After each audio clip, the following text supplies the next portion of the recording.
Boa noite. Voltando de férias, a live com a Erlângea. Tava com saudade das lives? Eu tava com saudade de fazer. E voltamos hoje com o prefeito Eduardo Paz, que está acabando a reunião, já vai entrar. Dá tempo das pessoas irem entrando.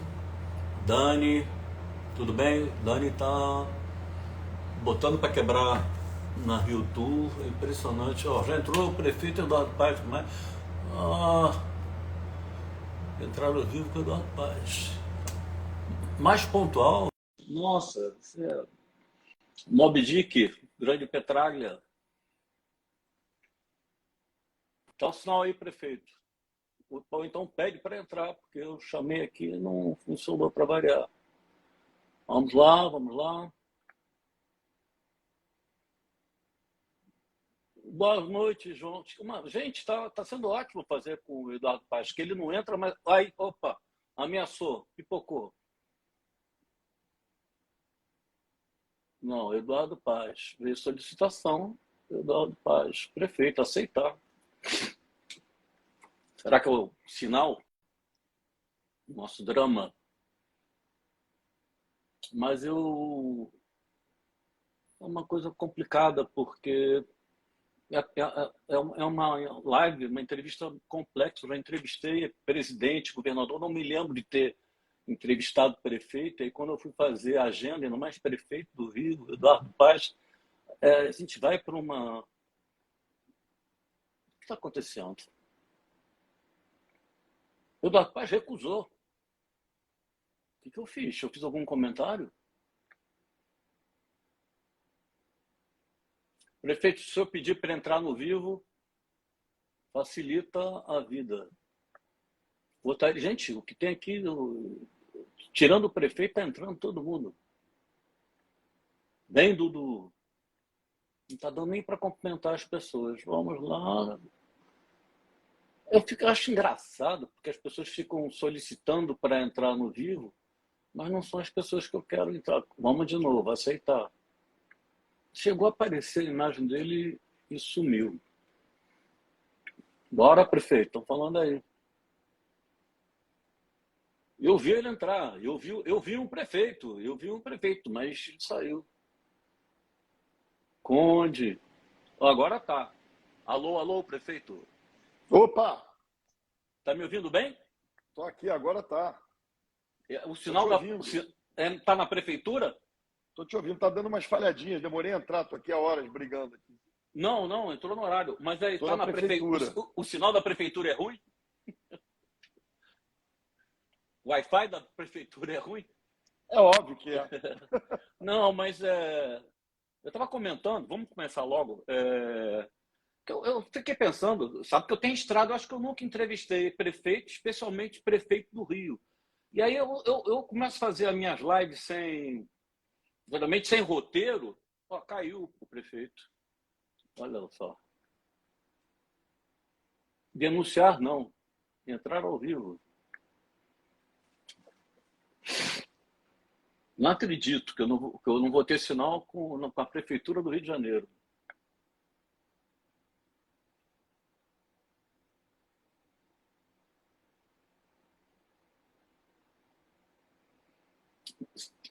Estão me ouvindo, né? Tá todo mundo me ouvindo. Oi, Leilane. Vamos lá.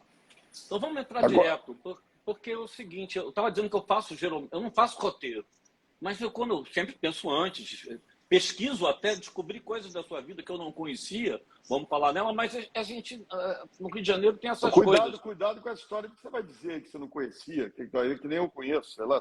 Cuidado Não, aí. se for fake news, o senhor fala. Eu nego. Mas, assim, mas assim, a gente fica falando da autoestima, são coisas que não dependem da sua gestão, mas até hoje não tem como você começar uma entrevista com o prefeito do Rio sem falar do crime bárbaro, né, que aconteceu com o imigrante lá do Congo. E eu acho até que na primeira fase, nos seus 2 primeiros mandatos, dizia que segurança não era com a prefeitura e, de repente, estão cobrando. Foi caçado o alvará, por que não prendeu? Qual foi a sua motivação aí nessa história? Assim, primeiro, né, Lange, tem uma coisa muito louca nessa história, que é o fato desse crime ter acontecido no dia 24, né? É. E, de certa maneira, isso só ter vindo ao conhecimento da sociedade, uma coisa tão bárbara, quase uma semana depois, né? Na segunda-feira, eu me lembro de ter lido a notícia no Globo. Parece que o SBT já tinha feito uma matéria, e eu li pela manhã, mas eu, quando comecei a ler a matéria, a minha impressão é que era uma história tão doida, tão esdrúxula. Eu te confesso que eu, né, fiquei tão horrorizado, porque aí tinha uma história de órgãos também no IML e tal. Falei, isso aqui deve ter algum exagero nessa matéria, apesar do Globo não ser um jornal caracterizado por exagerar suas matérias, né? Aquele jornal que você espreme e sai sangue. E ao longo do dia aquilo foi ficando claro o que estava acontecendo ali, né? E é muito impressionante, né? Enfim, o nível de brutalidade, de valores anticivilizatórios presentes naquele episódio, de desleixo com a vida humana. Quando a gente vê o vídeo assustador, eu me senti na obrigação de, como prefeito, fazer contato com a mãe da vítima.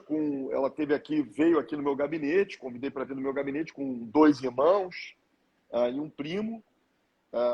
Enfim, é uma situação absurda, inusitada, inacreditável, inimaginável, mas que eu acho que mostra um pouco, né, esse momento que a gente vê que não é só no Rio, no Brasil, né, porque você vê que aquele ato não se deu em nenhum gueto escondido, se deu na praia da Barra da Tijuca. Né? E eu fico muito impressionado que as pessoas estão discutindo ainda se o Moses tinha razão, não tinha razão, o que ele fez de errado. Mesmo que ele tivesse cometido algum delito, algum crime, quer dizer, eu não entrei nesse tema, né? Mesmo uma pessoa comete um crime, um delito, não merece um tratamento, não tem esse justiciamento, né? E a gente, como sociedade, vê que a gente está muito doente quando tem gente que defende que não, se o cara fez tal coisa errada, Claro, tem que ser assim mesmo. claro. Não é assim, né? Não é assim. É óbvio que a gente tem que esperar a investigação policial, né? Acho que está muito claro ali quem são os criminosos. 3 já foram presos. Enfim, que tipo de participação tiveram outros ali presentes, eu não sei. E a gente resolveu suspender, né, mesmo que temporariamente, a licença daquele quiosque. Também tem que se apurar a responsabilidade efetiva do dono ou não dono do quiosque, quem são, da onde foi, da onde parte. Também não dá para a gente, ao mesmo tempo que você tem um justiciamento lá do outro lado, você querer fazer um aqui também. Né? Então, acho que eu confio na nossa polícia, acho que até pela pressão da opinião pública nesse momento, a entrada do próprio governador, isso vai ajudar que esse crime seja elucidado, e aí sim a gente pode ver as ações efetivas que a gente pode tomar. Prefeito, tinha uma armadilha aí na minha pergunta, porque o senhor quase foi por esse caminho, caracteriza esse momento do Brasil e tal. Eu botei também, já dentro desse contexto, o vídeo seu hoje, falando com o presidente da República, dizendo: nós aqui não dialogamos com a morte, nós aqui não dialogamos com a morte. O senhor estava escorregando aí para um caminho para dizer que nós temos um presidente da República que desvaloriza a vida, que não se preocupa com a população? Era por aí? Olha só, primeiro, eu acho que você tem um momento político no Brasil que já vem de algum tempo, né, em que os extremos, né, e que o ódio e a dificuldade de entender aquele que pensa diferente, ou de aceitar aquele que pensa diferente, ou aquele que é diferente de você, tem sido uma marca da política brasileira. É óbvio que isso se exacerba com o bolsonarismo. Né? O presidente da República, ele tem, tradicionalmente, não é novidade para ninguém, não começou isso depois de presidente da República, um discurso permanentemente de dificuldade de lidar com aquilo que é diverso, com aquilo que é diferente do que ele representa ou do que ele acredita. Né? Eu não consigo acreditar que uma pessoa, enfim, que chega à presidência da República não tenha o mínimo de compaixão ou que não preze Misericórdia, né? que não preze pela vida. Agora, a narrativa, a mensagem é muito essa. Né? A maneira como ele trata das vítimas do Covid, a maneira como ele lida com a punição eventual para pessoas que cometem delitos, a maneira como ele trata aqueles que pensam diferente, aponta, assim, óbvio que o líder político, isso vale para mim também, a gente tem um papel aqui, eu sou um gestor da prefeitura, ok, tem que tapar buraco, fazer o hospital funcionar, arrumar a cidade, mas a gente vocaliza em nome da cidade, né? A gente é referência, né? Nós somos balizadores de certos comportamentos sociais, né? Aquilo que nós dizemos tem uma relevância muito grande. Então, imagina o presidente da República. Se isso vale para o prefeito, imagina o presidente da República. Então, enfim, não quero aqui acusar o presidente de não ter apreço à vida, mas a narrativa que sai é muito ruim. Acusou. Prefeito, eu ainda não vou conseguir entrar no meu formato, porque nós estamos com história de vida que vai ter que falar, mas, assim, com cuidado que o senhor tem que ter como porta-voz aí do governo. A pandemia está acabando? Olha só, a pandemia está acabando é uma resposta difícil. Eu acho que sim, né? Eu não sou especialista, não sou epidemiologista nem virologista, mas eu, obviamente, tenho acompanhado isso muito de perto. Primeiro, nós acreditamos na ciência, correto? Então, nós todos nos vacinamos. Supostamente, e eu acredito que é assim, e, aliás, estamos tendo provas mais do que contundentes de que a vacina evita o agravamento da doença, evita, em certa medida, também a transmissão e, principalmente, evita a morte, né? Que a doença agrave tanto que você venha a óbito. Então, esse é um primeiro aspecto. O que eu posso dizer em relação a essa cepa, Omicron, que a gente está vivendo nesse momento, é que, da mesma maneira que ela subiu aqui no Rio, ela está caindo. Nós temos, eu não estou com os números de hoje, eu não vi, mas na semana passada nós tínhamos quase 1.000 internados. Ontem, o número de ontem, nós tínhamos 450, 500 pessoas, a metade, em menos de 5 dias. Né? A taxa de transmissão até semana passada era 50%, perdão, de positividade. Né? Cada pessoa que se testava, 50% dava positivo. Hoje nós estamos com 25%. Número de ontem, não estou com os números atualizados hoje. Então, eu acredito, como eu já vinha prevendo, acompanhando o que aconteceu na África, o que aconteceu na Europa, o que aconteceu em áreas dos Estados Unidos que tem uma situação parecida com a nossa. Nova York é uma cidade muito vacinada, é um estado muito vacinado. Então, ali você tem uma subida muito forte, muito abrupta, uma taxa de internação baixa, uma taxa de óbitos baixa e também uma queda abrupta depois ali de 3, 4 semanas. Né? Então, é isso que está acontecendo aqui no Rio, nesse momento. Agora, decretar o fim da pandemia, eu não diria. Mas você vê movimentos em diversos países tentando entender que isso não é mais uma pandemia, né? Que é uma gripe com a qual nós vamos ter que conviver, uma doença com a qual nós vamos ter que conviver. E, enfim, a vacina funciona. Né? 90% ou quase 90% das pessoas que estão internadas nesse momento são pessoas que não se vacinaram. Eu fiz essa pergunta meio que baseada foi na coletiva. Aliás, o seu secretário de saúde está batendo um bolão. Foi uma coisa exemplar. E ele meio que estava sinalizando que estava em declínio, mas, ao mesmo tempo, nós estamos com um problema de vacinação de criança, né? Assim, você tem o problema da quantidade de vacina. De certa maneira, esse problema a gente enfrentou durante todo o processo de parece que está imunização. com problema também de procura. Não estão levando para vacinar. É aí que eu ia entrar, é isso. Né? A gente tem uma média de 40% das pessoas só vacinando seus filhos. E aí é que é o problema da narrativa, aqui da desinformação, desse jogo maluco que a gente vem enfrentando no Brasil nos últimos anos. Né? Então, o que eu posso fazer de apelo aqui é para as pessoas vacinem seus filhos. Né? A vacina é segura, a vacina protege seus filhos.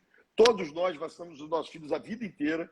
A vida inteira, antes de matricular um filho nosso na escola, exigiram lá a carteira de vacinação e, de repente, com essa baboseira toda que dizem, essas visões terraplanistas acabaram assustando algumas pessoas. Não se assuste, a vacina é segura, é garantida e pode salvar a vida do seu filho. Prefeito, última pergunta antes de entrar no roteiro clássico da live com a Erlângela. Explica esse rolo do Santos Dumont e de que maneira a prefeitura pode proteger o Rio ou estamos na mão do governo federal?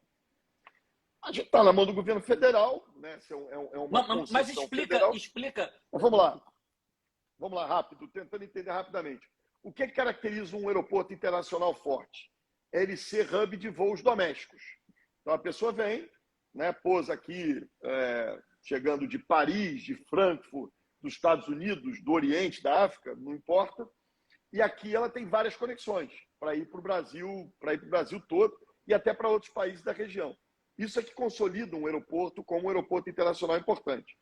As características do Rio, o momento econômico, eles não permitem dois aeroportos com tanto movimento e tão próximos, né? Então, naturalmente, se você amplia a capacidade do Santos Dumont, a quantidade de voos, faz voos de mais longa distância, você diminui o Galeão como um hub, né? Como um ponto de convergência de vários voos internacionais. Isso já é um problema atualmente, mas ele se agravaria com o modelo de concessão que o governo federal estava fazendo, né? Era como se estivesse tratando o Santos Dumont como se não tivesse um Galeão aqui do lado, né? E tem do lado. E ele é impactado por esse movimento do Santos Dumont. Então, isso gerou uma série... Nós primeiro buscamos dialogar. Eu já tive conversas com o ministro Tarcísio, estive em reunião com ele, acompanhado do governador, mas os ouvidos estavam surdos, né? Óbvio que o movimento político aqui do Rio foi se fortalecendo, enfim, as pessoas foram chamando atenção. Ficou muito claro em determinado momento os próprios interesses econômicos do aeroporto de Confins, de Brasília, de Guarulhos, que obviamente... e aí eu não estou querendo aqui condenar ninguém, não. O sujeito está lá pensando no negócio dele. Mas esse é o papel do privado, não é o papel do governo, que tem que governar para todo o Brasil. Então, o governo já anunciou, topou fazer um grupo de trabalho, recuou em algumas posições, anunciou ontem uma medida importante, que foi tirar das costas do Santos Dumont alguns aeroportos de movimentos muito fracos, né, que faria com que você tivesse que abrir ainda mais o Santos Dumont, mas ainda existem pontos pendentes. Nós fizemos uma representação ao Tribunal de Contas da União. Amanhã tem até uma audiência com o ministro responsável por isso no TCU. Enfim, estamos caminhando, negociando, mas jogando também pesado, né, para impedir que esse crime seja cometido contra o Rio. Prefeito, vamos começar. Aqui sempre minhas lives, assim, história de vida, mesmo que seja um pouco mais bem conhecida, infância, como é que foi, e a entrada na política. Aí, assim, foi figurante de novela na TV Globo? Essa história, eu morava... Mas conta aí, de que família você veio, foi sua formação? Sei que tem um drama na infância, enfim, conta aí para as pessoas saberem que é um ser humano. Eu sou um filho da classe média alta do Rio, né? Nasci no Jardim Botânico, ou seja, nasci na zona sul da cidade. Enfim, graças a Deus nunca passei nenhuma necessidade na minha vida. E eu morava ali perto da TV Globo, né? Ainda não existia o Projac. E eu morava num condomínio, um loteamento ao lado da TV Globo ali no Jardim Botânico, que tinha uma pracinha. E a Globo vivia filmando lá, nessa praça, né? Então, sempre que você estava dando uma moleza ali, brincando na praça, jogando bola na praça, a Globo precisava de figurante, né? De alguém para jogar bola atrás, para aparecer. Ela, em geral, não chamava, né? O diretor que estava ali gravando naquele momento não chamava. Então, fui figurante várias vezes. E tem uma história maravilhosa, que eu acho que eu já contei, mas não sei se ela é muito divulgada. Eu devia ter uns 17 anos e eu roubei o carro da minha mãe. Ela tinha saído e fui dar uma volta por esse loteamento. Não fui para a rua, não, fui para o loteamento. Aquela coisa treinando a dirigir e tal. E aí teve um momento que eu empaquei com o carro, né? Não conseguia andar mais para frente e para trás. Araci Balabanian estava gravando uma novela da Globo nessa pracinha. Ela me salvou. Ela viu que eu estava em maus lençóis, pegou o carro da minha mãe, estacionou na garagem da minha mãe. Como ela não conhecia minha mãe também, não contou para minha mãe que eu tinha roubado o carro dela. Enfim, então eram umas situações assim que a gente passava. Então eu nasci ali no Jardim Botânico, estudei no Colégio Santo Agostinho, depois me formei em Direito na PUC. O Santo Agostinho é católico conservador, né? É um colégio muito puxado, né? Católico conservador e muito puxado. É um colégio muito difícil, com uma disciplina muito rigorosa. Nos tempos de hoje, acho até que já mudou um pouco, né? E depois eu fiz Direito na PUC, passei para a PUC, me formei em Direito, mas já ali no fase final da faculdade eu já comecei a entrar um pouco mais para a política, virei subprefeito, né? E isso que eu queria saber, como é que a pessoa vira subprefeito? Você já tinha uma filiação partidária? O Eduardo... Olha só, César Maia. É isso. A minha geração, uma geração que ali com 15 anos, você teve o movimento das diretas já. né? Então, falando de 85, né? Eu tinha 14, 15 anos de idade, movimento da direta já, reabertura democrática. Então, era um momento em que a política chamava muita atenção dos jovens, era um momento de muita ideologia, de muita participação política ali, né? Então, isso foi me atraindo. Eu gostava do Brizola, né? Em 86, eu me lembro, eu fiz a campanha do Darcy Ribeiro, apesar de ser da Zona Sul, enfim, a maioria, minha família é muito conservadora, muito meu pai e minha mãe muito distantes de qualquer atividade política, e ali eu comecei a acompanhar de mais de perto. E o César Maia ele falava que era o economista do Brizola, era a campanha dele para deputado. Isso. E aí eu conheci o César, enfim, através de uma amiga do meu pai, que era ligada ao PDT, e depois a Daniela, que eu acho que estava aqui, tinha falado dela no início. Eu conheci a Daniela um dia tomando um chopp, eu devia ter uns 17, 18 anos, a Daniela também, ela tem mais ou menos a minha idade, apesar de parecer muito mais nova.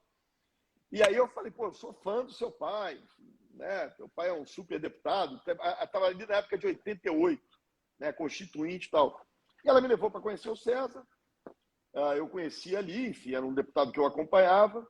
Em 92, quando ele se candidatou a prefeito, eu estava ali com 21, 22 anos, ele tinha 2% de intenção de voto, eu comecei a acompanhá-lo na campanha, né? Então, eu trabalhava, estudava, já estagiava no escritório de advocacia, estudava na PUC, e aí comecei a acompanhar o César pela cidade dos finais de semana, né? E fazendo campanha, ele muito sem ninguém, era eu e o Rodrigo andando atrás dele, o Rodrigo sempre mais tímido, com aquela cara fechada dele, mais simpaticão, fazia arrumar mais voto que o Rodrigo para o César. E aí, enfim, fui me aproximando. O César, quando venceu as eleições, eu trabalhava num escritório grande, de advocacia, escritório Governo Vieira. Aí o César Maia vem e diz, quero que você seja meu subprefeito da Barra de Jacarepaguá. Eu morava em São Conrado. Eu até a Barra eu conhecia alguma coisa, Jacarepaguá, não sabia nem onde ficava direito. Aí eu falei, mas eu não sei direito. Ele, vamos lá, você vai bem e tal. E eu aí com 22 anos assumi ali a função. Quase matei meu pai do coração. Minha mãe chorava copiosamente. Sério? Mas enfim, Sério? é óbvio, imagina, meu pai é advogado. Não, minha mãe... vamos combinar. Zona Oeste, naquela ocasião, naquela época, era mais distante do que é hoje. Enfim, não era por isso. Acho que eles não tinham planejado que o filho entrasse na política, né? Mas, enfim, e ali comecei e tomei gosto. Na verdade, esse gosto pela política já existia, mas acho que fiz um bom trabalho como subprefeito. E aí disputei minha primeira eleição, em 96, para vereador, e fui o vereador mais votado do Brasil na primeira eleição. Né? Aquilo, obviamente, dá uma energia, um gás, né? Com 25 anos de idade. E aí estou fazendo política desde então. E é curioso, né, Elange, porque você demora a perceber um momento de dizer assim, caramba, virei político profissional, né? Porque para mim era sempre aquela história, não, eu sou advogado, eu sou bacharel em direito, né? Qualquer coisa eu largo isso aqui e vou advogar. Mas você ganha uma eleição, ganha outra eleição, vai entrando. Aí eu me lembro, em 2006, eu disputei minha primeira eleição para governador. Depois 2 mandatos de federal e o mandato de vereador, perdi feio. E aí eu falei, caramba, eu tinha 35 anos, sei lá, 34 anos. E eu falei, caramba, o que eu vou fazer agora? Né? Eu tinha casado com a Cris, o Bernardo e a Isabela estavam, sei lá, com 2 anos de idade, 1 ano de idade. Falei, caramba, agora eu descobri que eu virei um político profissional, né? Não é tão automática assim essa volta à vida privada. Mas é o que eu gosto, é o que me dá alegria, tanto que esse período de 4 anos eu passei trabalhando numa empresa privada, mas o que eu gosto mesmo é da vida pública. Eu gosto dessa empresa privada, ganhei muito bem, não vou revelar todos os meus milhões aqui, que eu não fiquei milionário, mas não tinha nenhum interesse na prefeitura anterior. Tá certo? Não é igual um certo personagem aí que saiu ultimamente revelando seu salário e... Enfim. Vamos chegar nisso. Aí, deixa para lá. Sabe que eu sou jornalista. Eu fiz um cálculo aqui, calculando que você teve seu título eleitoral com 18 anos, tá com 52, né? 52. Eu sou de novembro de 69. Tá, aí eu fiz o seguinte cálculo. PV, PFL, PTB, PFL, PSDB, PMDB, DEM, PSL. Você troca de partido a cada 4 anos. Nem jogador de futebol, nem jogador de futebol. Achei que a média fosse maior. Não, 4 anos. Não, achei que a média fosse menor. Mas aí a minha pergunta é a seguinte: importância, partido, você não escolhe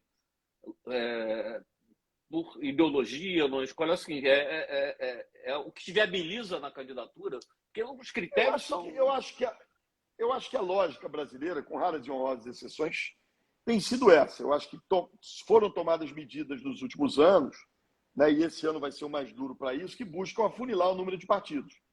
Então, você tem cláusula de desempenho, né, você tem que ter um quociente eleitoral tal, você passou a ter um financiamento público, que é um item relevante para dar importância para os partidos. Então, assim, eu diria que esse é o primeiro momento na minha trajetória política que eu tenho me dedicado à construção de um partido, e que é uma coisa que vai diminuir. A gente vai sair desses 20 e tantos partidos, vão ter 8, 9 partidos no Brasil, no máximo, né, com as medidas aprovadas aí nos últimos anos no Brasil. E, na verdade, eu dividiria a minha fase assim, teve esse período ali muito próximo do prefeito César Maia, depois eu achei que era bom sair, né, me afastei um pouco desse grupo, fui para o PSDB, né, e fiquei no PSDB uns anos, depois fui candidato pelo PMDB, né, e acabei, depois de sair da prefeitura, enfim, muito razão do deputado Rodrigo Maia, meu amigo deputado Rodrigo Maia, acabei voltando aí para o DEM/PFL, que no final é tudo a mesma coisa, só mudou de nome, enfim, e é um pouco essa razão da trajetória. Mas assim como o prefeito César Maia, que começou, digamos, no campo da esquerda, você se deslocou para o que se chama hoje de centro, né? Eu diria o seguinte, eu passei a admirar o César Maia como político, ali eu desgostando do Brizola. Então, eu diria que é o campo que me motivou a estar na política, no campo mais à esquerda. E eu acabei, pelas circunstâncias e pela proximidade com o César Maia, indo para o partido de direita, que eu te confesso, e não quero fazer aqui nenhuma crítica pessoal, mas nunca foi confortável para mim. Né? Enfim, eu me considero um político de centro, num país tão desigual como o Brasil, com uma visão mais humanista, portanto, com uma visão mais de esquerda.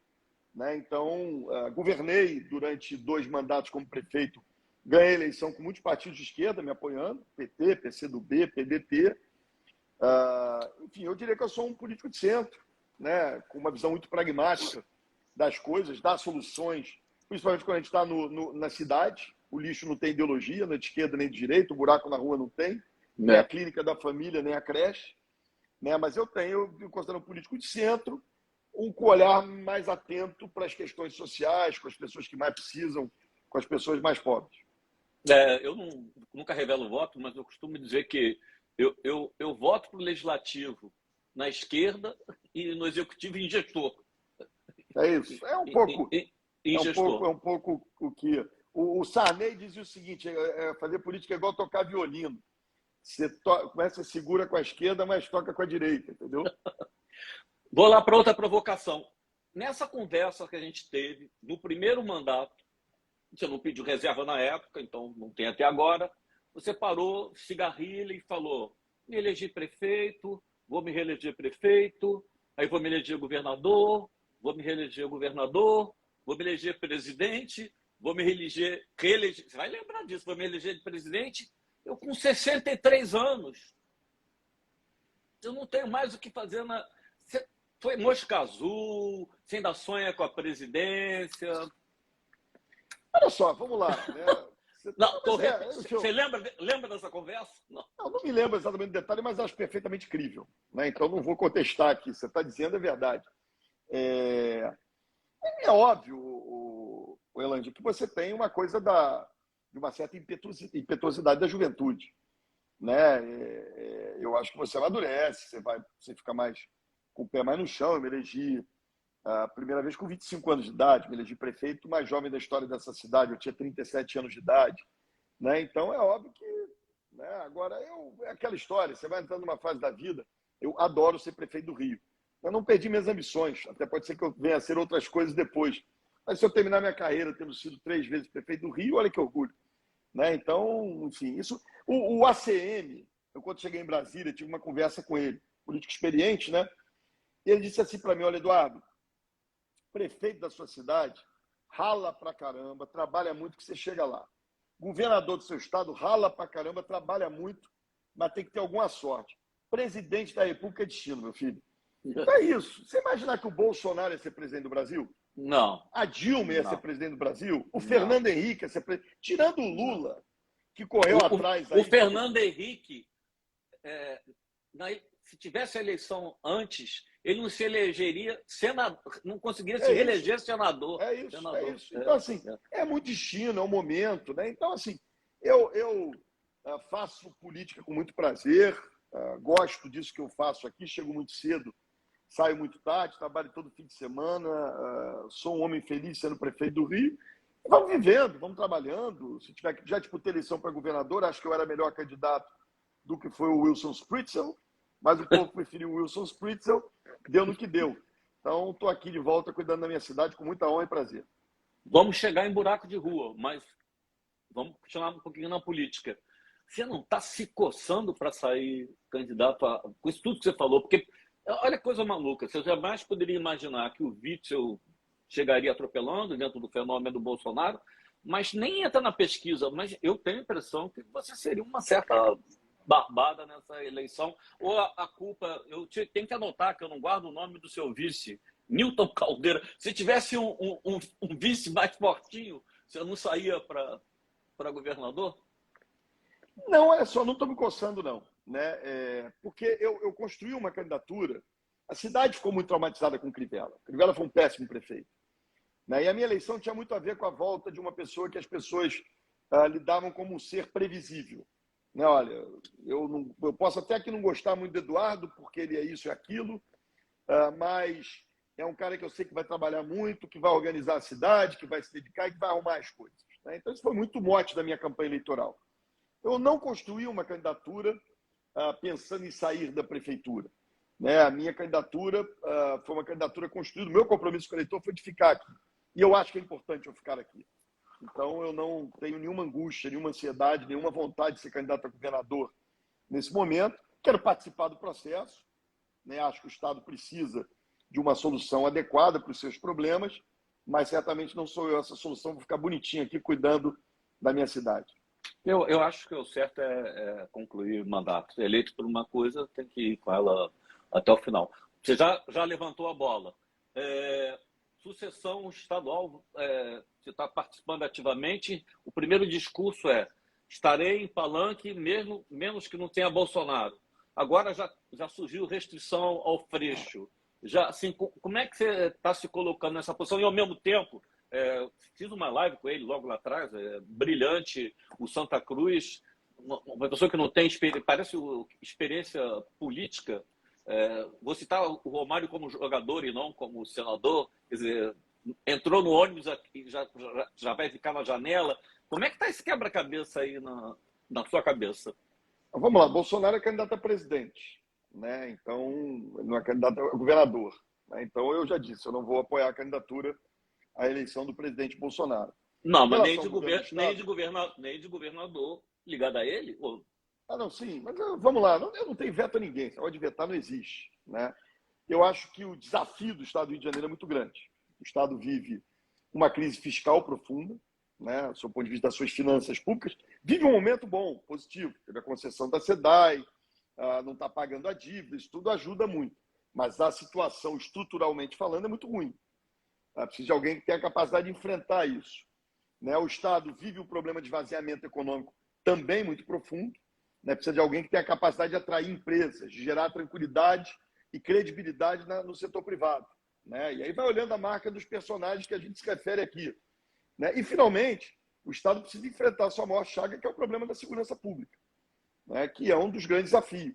Então, não me parece, né, que as candidaturas aí colocadas, sem desrespeito a ninguém, eu tenho uma ótima relação com o deputado Freixo, tenho uma ótima relação com o governador Cláudio Castro, tem sido muito correto com a cidade, mas me parece que nós precisamos de um quadro com retidão moral, com capacidade de articulação para enfrentar o problema da segurança pública, uma pessoa que tenha a capacidade de garantir ao setor privado, que não passou a vida xingando o setor privado, né, de que vai respeitar contrato, de que vai entender o setor privado e que tenha coragem e capacidade de enfrentar os problemas fiscais do Estado. Né? Porque se a pessoa for refém de corporações, servidores públicos, se não tiver responsabilidade fiscal, vai quebrar na semana seguinte. Né? Então, eu acho que os quadros colocados aí, né, não representam isso. Então, meu candidato chama-se Felipe Santa Cruz. Mas com a possibilidade de conversa, houve essa especulação com o PDT, Rodrigo Neves. Acabei de sair aqui. Eu, né, sabia, um pouco antes. eu sabia que vocês Até estavam atrasei, nessa reunião. Eu sabia que vocês estavam nessa reunião. O que é que nós anunciamos hoje? Né? Nós anunciamos que vai ter uma aliança entre o PSD, o meu partido, e o PDT. O PSD tem a candidatura do Felipe Santa Cruz, o PDT tem a candidatura do ex-prefeito de Niterói, Rodrigo Neves, que também é um político experimentado, comprovadamente trabalhador, competente, fez uma bela gestão em Niterói, e nós queremos construir juntos um projeto para o Estado. Né? Mas nós não vamos fulanizar essa história. Né? Nós temos dois bons nomes, dois nomes de respeito, e ali na frente a gente vai afunilar para ver qual vai ser o nome. Mas vai haver uma aliança entre PDT e PSD para o governo do Estado em 2022. Eu tinha conversado com o Rodrigo Neves, eu sabia dessa reunião. Eu acho que pode dar samba. Prefeito, uma pergunta para voltar para trás, que a gente sabe qual foi o estrago que o Crivella fez. Nos seus primeiros 8 anos, qual foi o legado que o senhor deixou que ele não conseguiu destruir? Essa é uma pergunta excepcional. Eu fico aqui, eu te confesso que eu fico aqui pensando, porque eu acho até que fica feio da minha parte eu dizer que ele manteve alguma coisa. Mas quando você olha para a clínica da família, desmontou toda. Sistema de mobilidade desmontou todo. Manutenção da cidade desmontou todo. Não sei dizer algo que ele não destruiu. Né? É um desmonte assustador da cidade, algo que eu nunca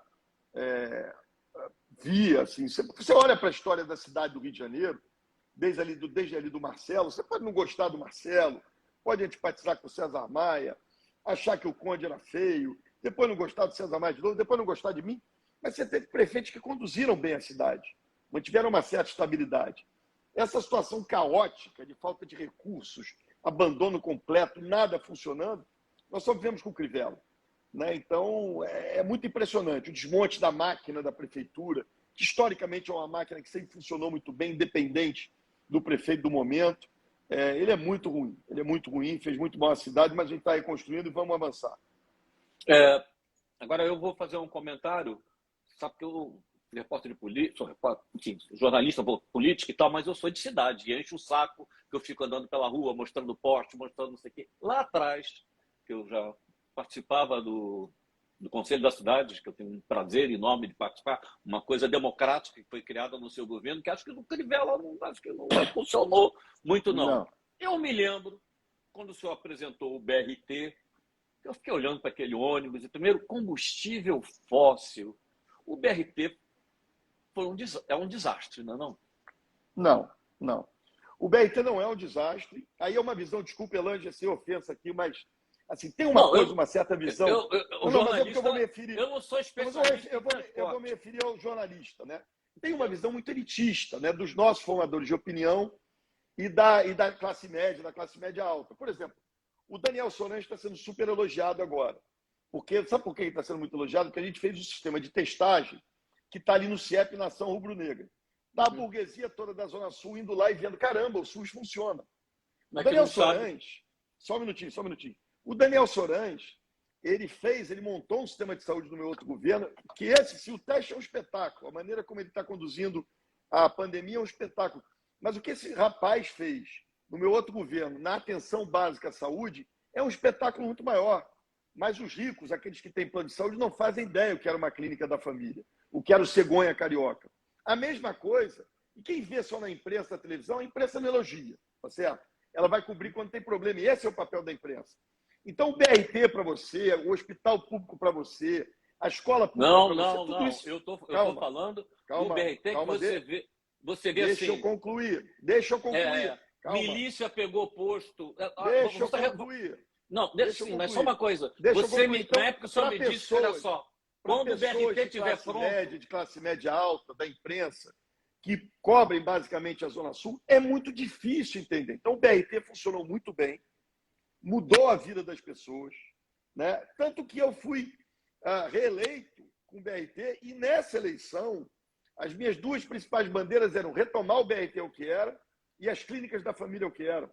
Você não faz ideia, Lange, o que é um morador de Guaratiba, de Sepetiba sair da sua casa de manhã para trabalhar na Barra da Tijuca. Ele demorava 2 horas e meia. Não, prefeito, eu Quando o faço BRT ideia. estava funcionando, peraí, só para chegar lá, quando o BRT estava funcionando, o sujeito passou de 2 horas e meia na Serra da Grota Funda, pegando um quentão, a fazer em 40 minutos. Agora ele foi abandonado.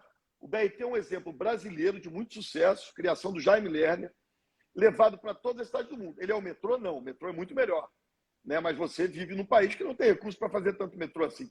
Então o BRT é uma bela solução. Agora tem que ter respeito, tem que funcionar, tem que ser bem articulado. Então, o nosso sistema de saúde, nós vamos botar as clínicas da família para funcionar, elas são excepcionais. As escolas, a rede municipal de ensino é uma rede excepcional. Não, eu falei só Isso tudo sobre funciona transporte. muito bem.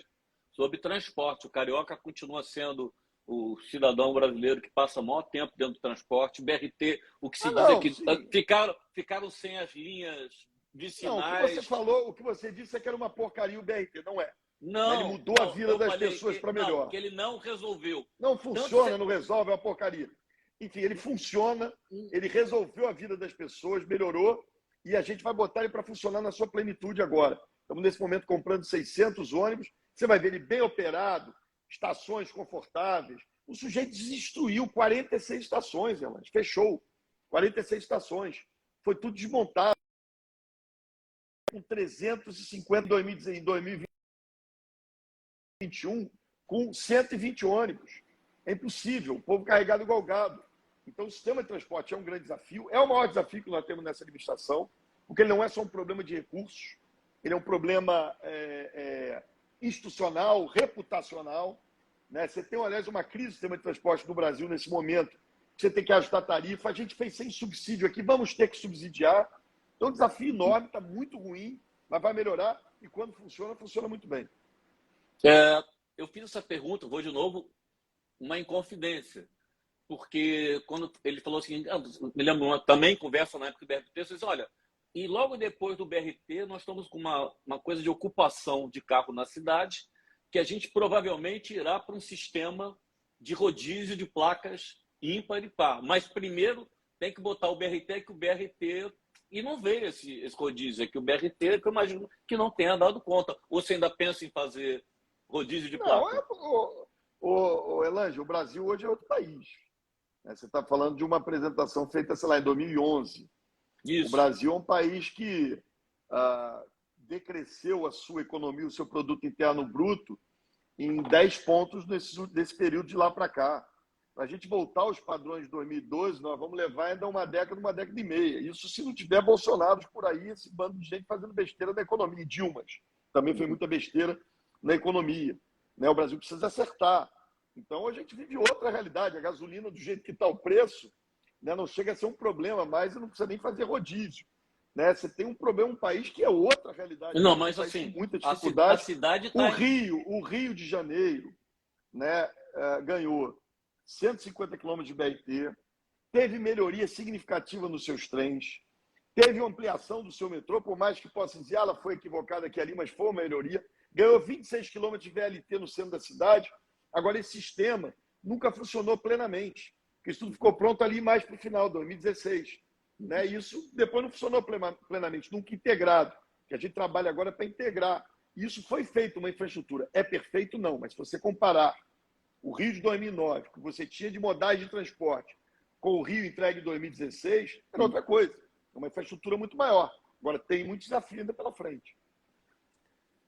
De novo. E ônibus elétrico, e ônibus movido a óleo, a diesel, né? Eu fiz lá atrás porque não tinha outra alternativa. Agora, a triste notícia que eu tenho que te dar é a seguinte. Eu estou comprando 600 ônibus agora e todos vão ser a diesel também. Todos. Nenhum elétrico. Não tem opção elétrica, não? Tem. Tem, mas o problema é que eu tenho vergonha na minha cara, eu não sou igual o Sérgio Moro. Eu trabalhei para uma empresa, a maior fabricante de ônibus elétricos, fui vice-presidente para toda a América Latina, do mundo, que é a BYD. Né? E eu nunca fiz nada para a BYD antes, muito menos falei depois. Eu tenho vergonha na minha cara. Então, assim, eu não tenho como comprar ônibus elétrico, que amanhã podem levantar suspeitas num país que adora apontar o dedo. Se fosse pela régua Moro, a régua Bretas, né, a gente eu ia terminar preso. Se eu faço o que ele fez, eu estava preso já. Então, assim, eu não faria isso. Então, nós vamos comprar diesel. Há um modelo de diesel mais moderno, não poluente, mas infelizmente não dá para botar um ônibus elétrico no Rio, porque eu trabalhei para a maior fabricante mundial de ônibus, seria um conflito de interesse inaceitável. Essa também eu estou guardando há muito tempo. Eu voltei de São Paulo, acho que era no seu segundo mandato, encantado com o VLT, e falei, não consigo entender como é que, especialmente na Barra, Canteiro Central, indo e voltando, tal, não sei o que. Aí você postou, né, porque você respondia meus posts, é o seguinte, Erlanger, Rio de Janeiro não é Disney, esses trenzinhos são a maior desgraça da Europa e tal. Aí passa um tempo, você bota a VLT no centro. Não, você está comparando monorail com VLT. Não, eu falei, São Paulo é o quê? É monorail, aquele negócio da Disney, lá em cima, na janela não, mas das pessoas. Eu pensava no canteiro central da Barra mesmo. É um horror, é um horror, é um horror, é um horror. E pior mas não que podia ser VLT, essa empresa não podia que eu ser trabalhei... VLT na Barra? Muito mais... Pode ser, mas é questão de custo. O VLT é um equipamento muito mais caro. Né? O ideal é que fosse metrô. Né? É verdade. Eu acho, é verdade. O ideal é metrô, mas o problema é como é que paga a conta. Né? A gente conseguiu fazer muita coisa no momento em que o Brasil fez muito investimento. Né? Mas tem que pagar essa conta. Né? Como é que fecha isso com essa crise econômica toda? Então, o BRT é uma solução que surge, né, pelo Jaime Lerner, buscando fazer, olha, tem ônibus, a gente não tem dinheiro para fazer metrô. Vamos fazer aqui um ônibus eficiente, um Bus Rapid Transit, daí está o BRT, né, para tentar dar uma alternativa que não é o ideal, porque não é trem nem metrô, mas é um caminho. E o VLT não tem nada a ver com o monorail. Aliás, essa empresa que eu trabalhei, né, que fabrica ônibus elétricos, ela também fabrica esse tipo de trem, de monorail. Né? E, enfim, agora, depois do que eu disse aqui, que é um horror, eu estou ferrado, quando eu perder a próxima eleição, eles não vão me contratar de novo. Não, aí você muda o projeto. Vamos chegar para a calçada. É uma coisa horrorosa, assim, não pode atacar em tudo, mas assim, de novo, autoestima e tal. As calçadas do Rio de Janeiro, estou falando, eu ando pela Zona Norte também, assim, mas especialmente na Zona Sul, que é o cartão postal e tal. As calçadas estão todas destruídas e soma isso, o senhor deve ver tão bem quanto eu, a população em situação de rua, que não se fala mais população de rua. Isso é papel... Consertar as calçadas nem se fala, mas população de rua, como é que está a situação aí? Muito difícil, muito difícil, muito difícil. Né? Impressionante. Você tem dois problemas hoje no Rio, que dadas as circunstâncias que o Brasil vive, que é comércio ambulante, né? Enfim, o Crivella fez um liberou geral, mas aí você tem uma crise econômica, um índice de desemprego absurdo, né? Então é um desafio. E população de rua, né? Ela aumentou, isso não é um problema do Rio, São Paulo outro dia.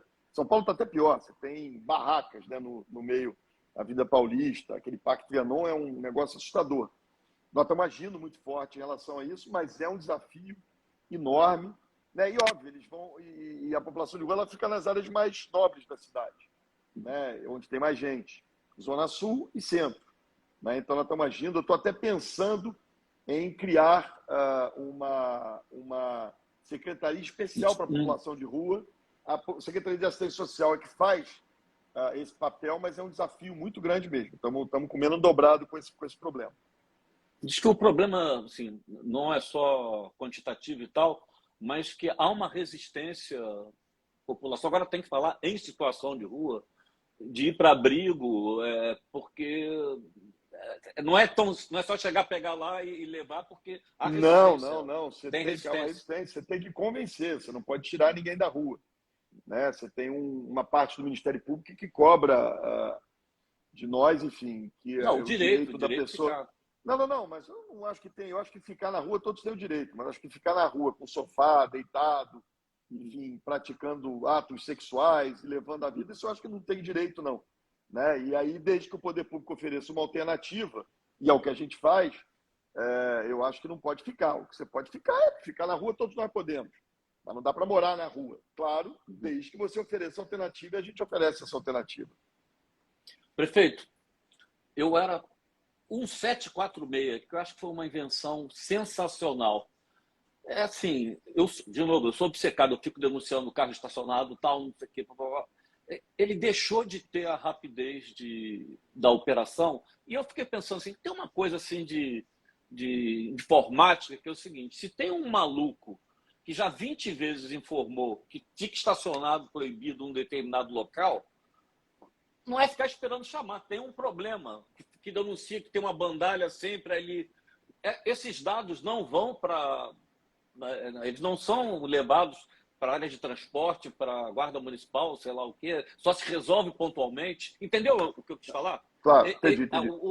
Eles têm o CET vai ter um retrato da situação Sem do dúvida. Rio. Vamos lá, 1746, ele é um canal em que a prefeitura tinha 58 disques, alguma coisa, quando eu entrei. E nós copiamos uma ideia de Nova York, que era você concentrar num só número, né, depois com o aplicativo também, todas as demandas da cidade. Se a prefeitura está bem, funcionando bem, o 746 vai bem. Né? O fato é que a prefeitura deixou de funcionar bem. Ano passado foi um ano de muita arrumação, as contas estão organizadas e eu tenho certeza que vai voltar a funcionar um 746.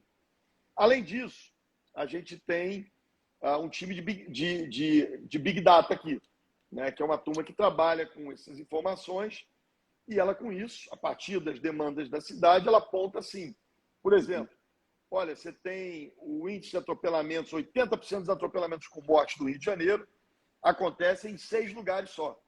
Né? Então, vamos resolver esses 6 lugares. Então, tem um time de Big Data analisando isso permanentemente. Nós temos uma equipe que a gente chama de Nudge Unit, é uma ideia que eu copiei no outro governo, do governo inglês, que trabalha com neurociência, para você mexer com o comportamento das pessoas. E a gente agora acabou de desenvolver criamos um chefe executivo de dados, né, que trabalha também juntando esses dados da prefeitura. Então, a gente tem essa inteligência trabalhando esses dados todos que a prefeitura tem, esses números todos, para que ações sejam feitas. O fato, Elange, é que a prefeitura foi destruída. Né? Então, a gente dedicou esse ano a recompor um pouco essa máquina, a voltar a organizar as contas sem aumentar imposto. As contas estão em dia, estão organizadas, temos recursos para investir. Pra você ter uma ideia, o orçamento do ano passado era de 31 bilhões de reais. Esse ano é de 39 bilhões de reais. Isso significa mais serviços, mais investimentos. Eu entrei na prefeitura, o orçamento era de 8 bilhões, deixei com 30. O Crivella manteve com 30. Agora já estamos indo para 40. Sem aumentar imposto, nunca aumentei imposto nenhum. Eu acho que a questão do trânsito, até violência e tal, é um outro ponto que tem que ser muito levado em conta aqui no Rio. Vamos voltar para a segurança pública. Primeiro, aparece aí um projeto... Aí olha o meu horário, hein, que eu tenho um monte de gente de reunião aqui, você está extrapolando o horário combinado. Não, tinha alguma coisa combinada? Eu tenho mais duas perguntas. A questão da cidade... 5 reuniões anda lá fora. Cidade integrada. Aparece um projeto de segurança. Ué, não o que é isso? O senhor não sabe porque não foi chamado para participar. Não. Olha só. Primeiro, né, eu acho que qualquer iniciativa na área de segurança pública é importante. Né? Era uma ação policial, de inteligência. O governador me informou no dia anterior. E eu já me coloquei à disposição. Anunciamos já as nossas ações para ajudar o governo do Estado. Vamos trabalhar junto. A gente torce para que as ações sejam efetivas. Esse tema da segurança pública não dá para discutir assim tão rápido. Isso merece uma live de 3 horas sozinho, porque, em geral, eu discordo do senso comum dos formadores de opinião cariocas que veem, que enxergam o problema da segurança pública como só um problema social. Eu acho que a gente tem um problema de segurança pública no Rio de Janeiro, que tem a ver com o sistema prisional, que tem a ver com o Ministério Público, tem a ver com as nossas polícias. Né? Enfim, na minha opinião, são consensos que foram se estabelecendo aqui no Rio e que precisam ser enfrentados. Mas aí é um debate de 2, 3 horas que a gente vai ter que fazer. Nem citou a questão um livro que eu escrevi há um tempão, que eu já previa que o Rio de Janeiro ia ser tomado pelas milícias, né? Na época tinha Comando Vermelho e tal, não sei o que, é um fenômeno que... É tudo uma desgraça. É tudo uma desgraça. Traficante de droga, milícia. O problema é o Estado perder o monopólio da força, né, em determinadas áreas do território. Né? Então, você tem áreas que não são Leblon, mas que têm infraestrutura, que têm presença do Estado, que estão dominadas por milícia, por traficante. Né? Então, essa desculpa é sempre o social. Claro que existe uma enorme desigualdade social no Rio e no Brasil, mas é uma peculiaridade do Rio de Janeiro muito específica, esses territórios dominados pela marginalidade, ou traficantes ou milicianos. A pergunta filé mignon, para encerrar antes da sua despedida.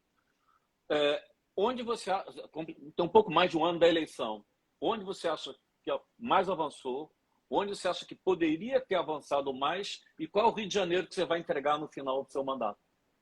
Olha só, eu acho que a gente organizou bem a casa, as finanças estão bem organizadas, mas acho que a gente ainda está longe de atender as necessidades da população.